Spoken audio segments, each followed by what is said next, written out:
ക്രൂശിനൊപ്പം കാൽവരിയിലേക്ക് 13-ാം ദിനം. നാം നമ്മുടെയൊക്കെ യോഗ്യതകൾ എണ്ണി എണ്ണി പറഞ്ഞ് അധികാരങ്ങളും സ്ഥാനമാനങ്ങളും പിടിച്ചെടുക്കുമ്പോഴും അവകാശങ്ങൾ സ്ഥാപിക്കുമ്പോഴും നാം ഒന്ന് ചിന്തിക്കണം. നമ്മുടെ അയോഗ്യതകൾ ഏറ്റുപറയുമ്പോഴാണ് നമുക്ക് ദൈവസ്നേഹം കിട്ടുന്നത്, ദൈവസ്നേഹം നാം അനുഭവിച്ചറിയുന്നത്. വിശുദ്ധ ലൂക്കായുടെ സുവിശേഷം 15-ാം അധ്യായം 19-ാം തിരുവചനത്തിൽ ധൂർത്തപുത്രൻ തന്റെ പിതാവിനോട് പറയുന്നുണ്ട്, നിന്റെ പുത്രൻ എന്ന് വിളിക്കപ്പെടുവാൻ ഇനി ഞാൻ യോഗ്യനല്ല, നിന്റെ ദാസരിൽ ഒരുവനായി എന്നെ സ്വീകരിക്കണമേ എന്ന്. ഇവിടെ ആ പുത്രൻ തന്റെ പിതാവിനോട് തന്റെ അയോഗ്യത ഏറ്റുപറഞ്ഞപ്പോൾ അപ്പന്റെ സ്നേഹം അവൻ ലഭിക്കുന്നു.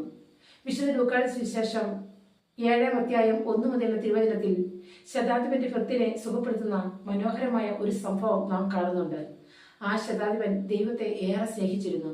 സിനഗോഗുകൾ പണിയിച്ചു നൽകിയിരുന്നു. ഒട്ടേറെ യോഗ്യത അവനുണ്ടായിരുന്നു.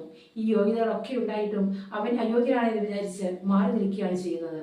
ഈ നോമ്പുകാലത്ത് ഈ ശതാധിപൻ നമ്മെ പഠിപ്പിക്കുന്ന ഒരു പാഠമുണ്ട്.